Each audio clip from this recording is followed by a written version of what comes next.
Laju indeks harga saham gabungan atau IHSG turun signifikan pada perdagangan Rabu sore 19 Februari 2025. Kondisi ini terjadi setelah Bank Indonesia mempertahankan suku bunga acuan 5,75% dan di tengah rencana reshuffle kabinet. IHSG ditutup di zona merah turun 78,69 poin atau anjlok 1,14% pada level 6.794. IHSG juga terpengaruh dengan sentimen global. Pasar saham global mengalami tekanan akibat ekspektasi kenaikan suku bunga oleh Bank Sentral Amerika Serikat, The Fed. Investor cenderung melakukan aksi jual di aset berisiko, termasuk saham di Indonesia. Dan untuk mengulas lebih dalam mengenai kejatuhan IHSG ini, langsung saja kita bergabung bersama pengamat pasar modal, Wahyu Trilaksono. Selamat petang, Pak Wahyu. Selamat sore. Semoga sehat selalu, baik-baik semua. Sehat, Pak. Terima kasih ya Pak sudah bergabung di Kabar Bursa hari ini. Pak, kita langsung saja. Mengapa pengumuman mengenai suku bunga Bank Indonesia ini tidak dapat menguatkan IHSG pada hari ini? Jelas ya bahwa faktor domestik bukan menjadi signifikansi ya, karena faktor dependen dia. Jadi sementara kita masih menggantungkan kepada faktor independen dari faktor global, terutama dari Amerika Serikat.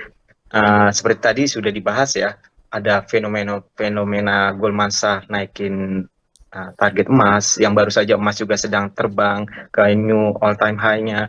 Kemudian tadi ada tarif ya, perang tarif dan perang dagang dari Amerika Serikat juga, dan ketidakpastian global. Semuanya itu sebenarnya tadi juga menjadi salah satu alasan utama ya bahwa kita sedang tidak baik-baik saja, dan Bank Indonesia dalam konteks ini terutama dengan 3 faktor pertimbangannya, yaitu pertama untuk menjaga inflasi yang sekitar 2,5%, kemudian pertumbuhan juga ikut membantu pertumbuhan yang saya nggak terlalu yakin peran BI dalam pertumbuhan ekonomi ini di 5,2%, dan fokusnya saya lihat sih lebih ke stabilitas rupiah dan inflasi ya. Jadi 3 faktor ini aja udah mengkonfirmasi sebenarnya bahwa BI sedang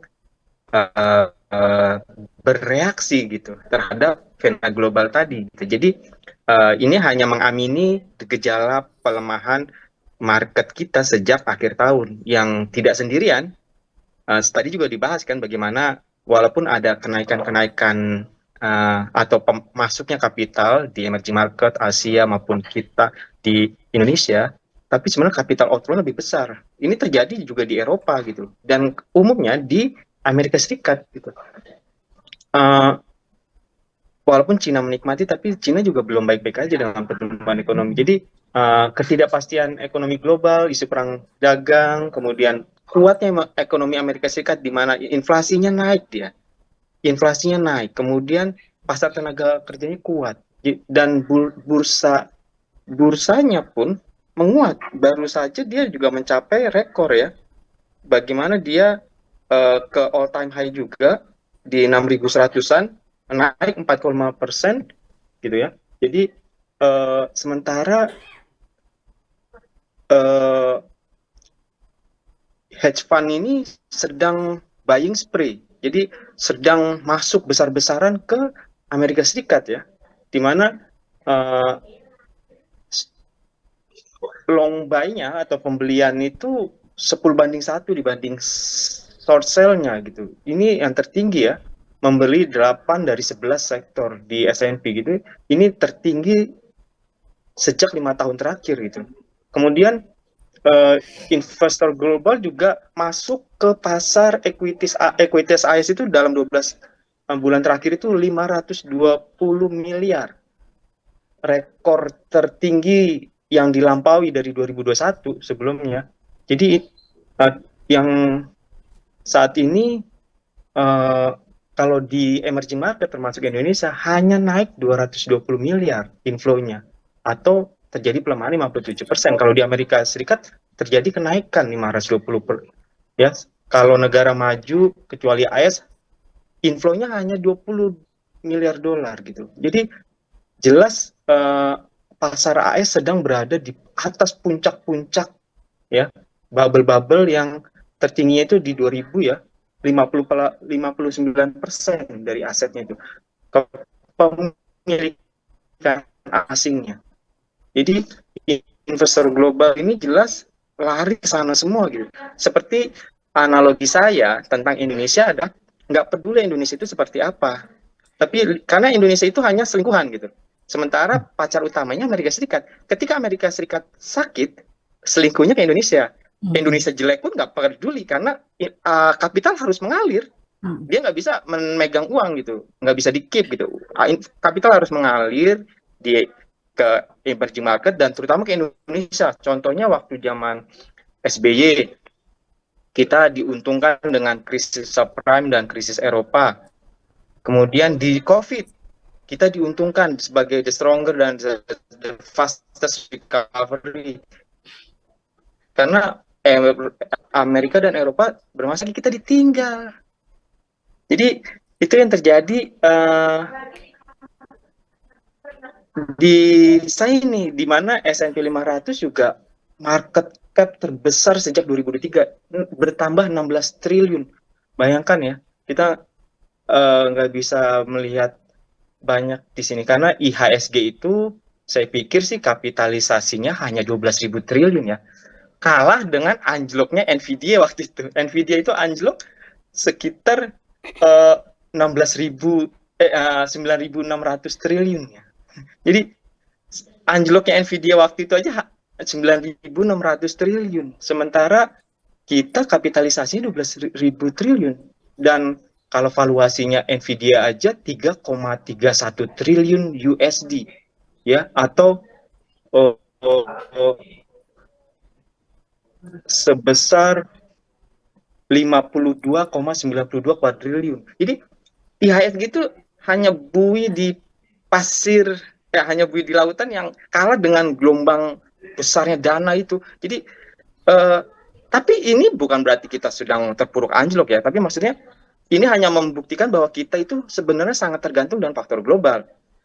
Satu saham Nvidia itu udah mengalahkan kapitalisasi IHSG gitu, apalagi yang tadi ya, kapitalisasi S&P itu baru S&P doang, belum Dow Jones, belum Nasdaq gitu. Yang jelas mereka sedang pesta pora, buying spree, masuk semua ke sana gitu. Jadi kalau tadi kita melihat IHSG kembali lagi melemah, sesuatu yang wajar.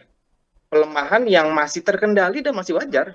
Di antara derasnya arus masuk ke Amerika Serikat, ini masih wajar gitu. Karena kita sudah menikmati waktu COVID kemarin mendekati 8.000 kan, turun ke 7.000, turun mendekati ya sekarang di 6.000-an, dengan 6.700, 6.800-an.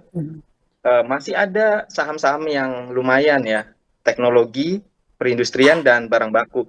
Teknologi ini sedang diuntungkan nih, karena digital, kemudian perang chip, itu sebenarnya berdampak bagus secara medium term atau short term ini ke sektor teknologi ya. Tetapi kalau dirugikan kita dalam sektor keuangan, udah jelas ya, dengan kebijakan moneter Bank Indonesia dan serangan kapital keluar, itu mau nggak mau sih sektor keuangan, sektor kesehatan, properti, infrastruktur, dan sektor barang konsumsi primer yang melemah hari ini ya. Jadi wajar. Jadi yang agak-agak riskan itu memang sektor keuangan, sektor properti gitu, infrastruktur, karena infrastruktur juga kayaknya Prabowo lagi berhemat, beda dengan Jokowi. Jadi ini menjadi watch out untuk investor, hati-hati, tapi bukan berarti kita tidak menunggu kombinasi fundamental yang bagus, valuasi yang murah untuk kita beli gitu. Maksud saya gini, saham itu kan terjadi fluktuasi ya, ada saatnya seasonal atau tren sedang melawan keluar, tapi sektor keuangan kita sebenarnya cukup kuat. Jadi kalaupun dalam jangka panjang sektor keuangan dan komoditas pertambangan itu sebenarnya masih bagus gitu. Dalam Baik jangka Mas, panjang, semakin baik dia Mas Wahyu, turun, saya ada tangkap peluang poinnya beli Mas Wahyu. untuk jangka panjang. Gitu, iya, gitu Ya, seperti itu. Mas Wahyu, lalu menurut analisis Anda sendiri, sampai kapan IHSG kita ini akan melemah? Iya, tahun ini masih tahun yang harus dirasakan sebagai sebuah transisi. Ini baru mulai soalnya. Seperti saya bilang, 2024 ke 2025 itu baru mulai. Dengan Trump, dengan perang tarif, dengan Amerika yang bagus, itu baru dimulai. Kita hanya baru merasakan ini di kuartal keempat ya. Gagalnya ke 8.000 dan anjlok ke 7.000.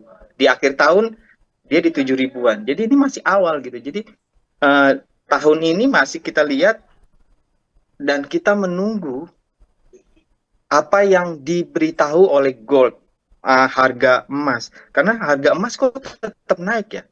Komoditas anjlok tapi harga emas naik ya. Maksud saya begini, ada sesuatu yang bisa bisa di kemudian hari yang antisipasi dan belum tahu, jadi dia mengantisipasi, dia tidak, dolar memang menguat, Wall Street menguat, tetapi risk on atau mengejar resiko di pasar finansial aja, tapi juga dia menjaga dan hedging ke dolar juga. Ini yang bisa terjadi di nantinya. Kita akan lihat kuartal 3 atau kuartal 4 apa yang terjadi di Amerika Serikat. Artinya apa yang terjadi di Indonesia, kita menunggu di Amerika Serikat akankah terjadi sebuah sentimen negatif yang akan membuat market setidaknya berhenti untuk buying spree atau ugal-ugalan masuk ke Amerika Serikat. Itu yang kita tunggu. Jadi selama itu terjadi kita nggak bisa. Kita hanya BI hanya bisa bersikap reaktif, kemudian Indonesia apalagi dengan efisiensi ya harus benar-benar matang. Nah, temanya efisiensi ya, Amerika efisiensi, kita efisiensi juga. Jadi ya ini fakta yang nggak bisa dielakkan. Koreksi yang wajar, 6.000 itu bisa jadi level yang psikologis yang masuk gitu, dari 8.000 ke 7.000, 7.000 ke 6.000. Nah, setelah dari dekat 6.000 ini kita nggak tahu apakah di akhir tahun terjadi sesuatu. Kita tunggu dari Amerika Serikat. Tidak bisa dari pihak Indonesia. Bukan hanya Indonesia, Asia Tenggara, emerging market, Eropa bahkan. Sementara China juga sebenarnya nggak baik-baik aja gitu. Jadi kita nggak bisa, dan kita nggak sendirian di sini. Yang jelas pemerintah dan tim keuangan, Bu Sri Mulyani dan lain-lain harus bekerja sama secara hand in hand, secara kuat dengan China, emerging market dan lain-lain untuk menjaga stabilitas, terutama stabilitas rupiah dulu ya. Kalau terjadi gonjang-ganjing ini gimana kita gitu. Ini banyak era ketidakpastian, harus dijaga secara komunitas ASEAN, komunitas emerging market itu harus dijaga solid gitu. Jadi Amerika Serikat masih cantik hari ini. Jadi itu sih yang harus dijaga. Baik Mas Wahyu, terakhir singkat saja Mas Wahyu, seperti apa rekomendasi saham untuk esok hari? Ya, untuk nanti malam ada FOMC meeting minutes, kemudian ada beberapa data-data Amerika Serikat yang juga masih bagus. Jadi kemungkinan pelemahan masih bisa terjadi, tetapi lower consolidation ya. Jadi ada kenaikan tapi terbatas, tapi masih kemungkinan untuk lanjut turun. Seperti saya bilang tadi, sektor teknologi sebenarnya masih lumayan ya. Dengan tren yang seperti ini, teknologi masih bisa menjadi emiten sektor yang lumayan gitu. Sementara kalau ya tadi keuangan, properti, infrastruktur, konsumsi, cyclical, non cyclical itu kayaknya hati-hati sih. Mungkin belum waktunya untuk masuk jangka pendek, kecuali kita memang mengkapitalisasi untuk compounding strategi ya, itu lain lagi. Tapi untuk pelemahan masih mungkin di sektor keuangan, properti, infrastruktur itu masih mungkin ya. Jadi agak sulit lah untuk berharap bursa bullish untuk jangka pendek dan jangka menengah ini. Kita lihat mungkin semester kedua baru punya harapan lebih jelas gitu. Jadi besok masih kurang bersemangat lah. Naik sedikit, turun agak banyak. Naik agak banyak, turunnya lebih banyak. Gitu sih. Baik, terima kasih Mas Wahyu atas waktu dan Iya. informasinya. Selamat beraktivitas kembali dan salam sehat selalu, Mas.